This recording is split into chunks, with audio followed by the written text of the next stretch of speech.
Halo semuanya, kembali lagi di YouTube channel saya. Nah, di sini saya akan memperkenalkan diri saya terlebih dahulu lagi nih.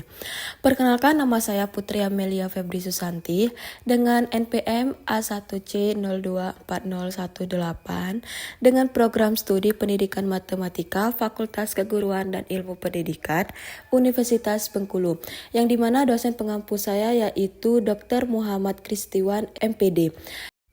Nah, di video kali ini saya akan membahas tentang kepemimpinan pendidikan. Apakah teman-teman semua di sini tahu kepemimpinan pendidikan itu seperti apa sih? Kepemimpinan pendidikan adalah proses di mana pemimpin di institusi pendidikan seperti kepala sekolah, rektor, atau pengawas memimpin dan mengelola sumber daya untuk mencapai tujuan pendidikan. Tujuan utama kepemimpinan pendidikan adalah menciptakan lingkungan yang mendukung pembelajaran yang efektif, pengembangan profesional tenaga pendidik, dan perbaikan kualitas pendidikan secara keseluruhan. Kepemimpinan pendidikan melibatkan kemampuan untuk mengarahkan, menginspirasi, dan memotivasi guru, siswa, serta komunitas sekolah menuju pencapaian hasil yang diinginkan. Kepemimpinan ini lebih dari sekedar administrasi atau pengelolaan karena juga mencakup aspek moral dan sosial dalam mendidik generasi penerus. Nah, di sini ada beberapa karakteristik pemimpinan pendidikan yang efektif seperti visi yang jelas, kemampuan berkomunikasi, kepedulian terhadap pengembangan guru, kolaboratif, pengembalian keputusan yang inklusif dan adaptif dan inovatif.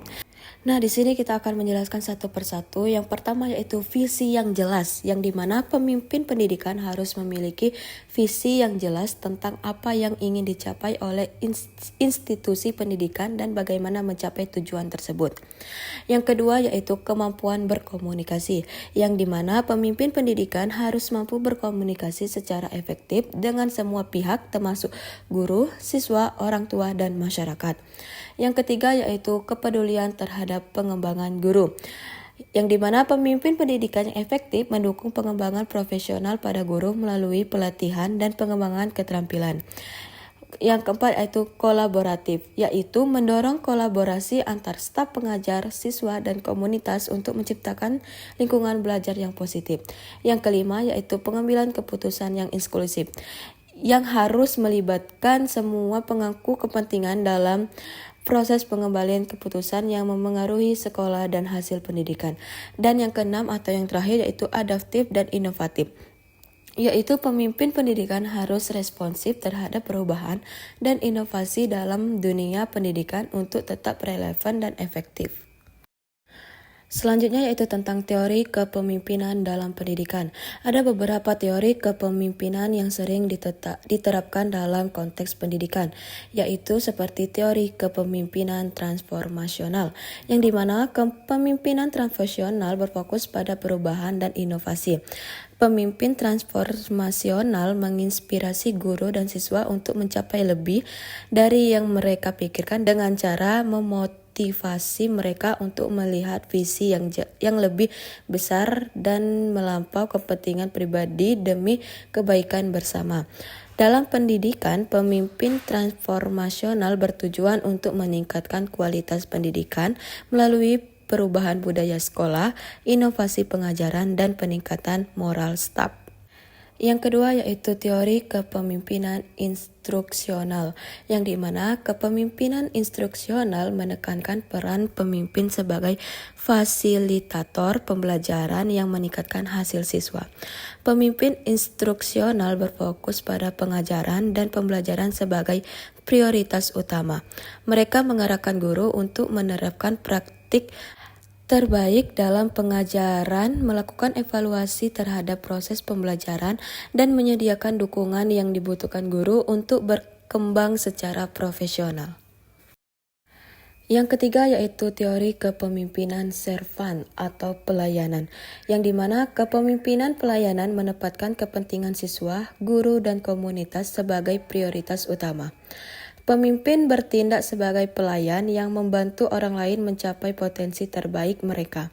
Dalam konteks pendidikan, pemimpin ini mendengarkan kebutuhan guru dan siswa serta memastikan bahwa lingkungan pembelajaran mendukung kesejahteraan emosional dan fisik mereka.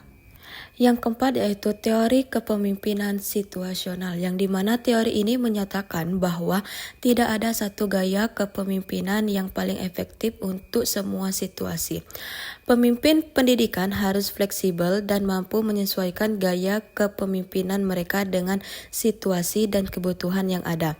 Misalnya dalam situasi krisis, gaya kepemimpinan otoriter mungkin lebih efektif, sedangkan dalam situasi yang stabil, pendekatan yang lebih demokratis atau kolaboratif mungkin lebih cocok. Selanjutnya yaitu peran dan tanggung jawab pemimpin pendidikan. Ada beberapa peran kunci pemimpin pendidikan seperti membuat visi dan misi sekolah, yang dimana pemimpin harus merumuskan visi yang jelas untuk masa depan sekolah dan memastikan bahwa semua komponen sekolah mendukung pencapaian visi tersebut. Yang kedua yaitu pengelolaan sumber daya, yang dimana pemimpin pendidikan harus mengelola sumber daya baik finansial fisik maupun manusia dengan bijak untuk memaksimalkan dampak positif bagi sekolah.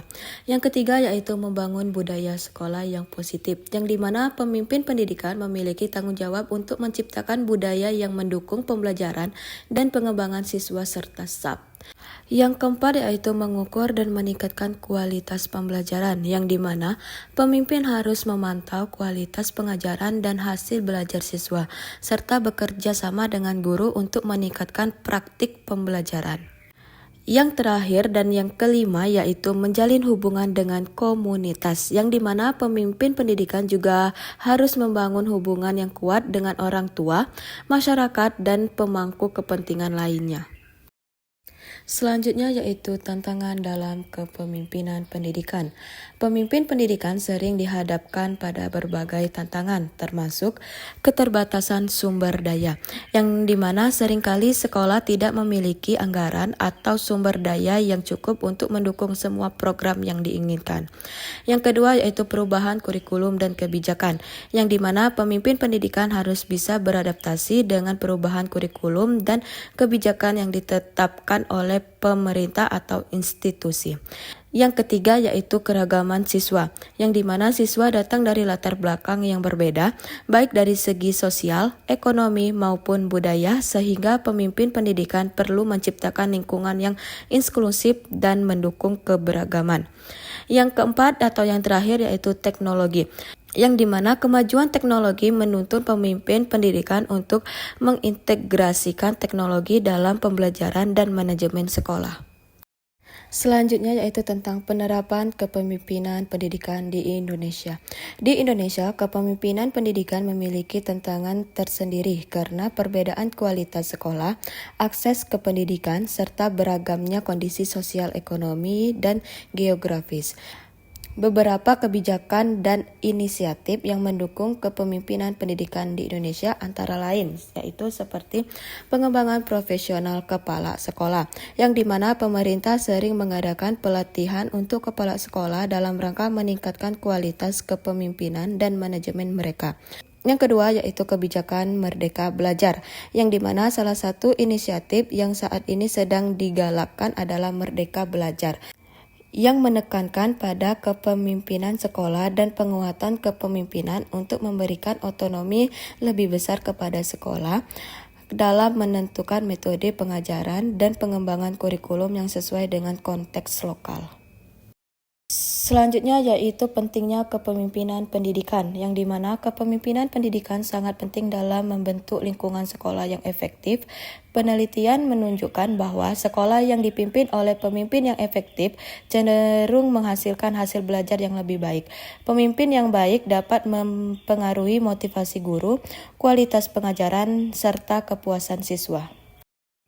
Nah, begitulah teman-teman materi tentang kepemimpinan pendidikan, yang dimana yang bisa kita simpulkan bahwa kepemimpinan pendidikan berperan penting dalam menentukan arah dan kualitas suatu institusi pendidikan. Dengan berbagai teori dan pendekatan kepemimpinan, seseorang pemimpin pendidikan diharapkan dapat mengelola dan memotivasi tenaga pengajar serta siswa, membangun budaya sekolah yang mendukung, dan mengatasi tantangan yang ada untuk meningkatkan kualitas pendidikan. Baik teman-teman semua, itulah penjelasan tentang kepemimpinan pendidikan. Terima kasih sudah menonton video saya. Sampai jumpa di video selanjutnya. Bye-bye.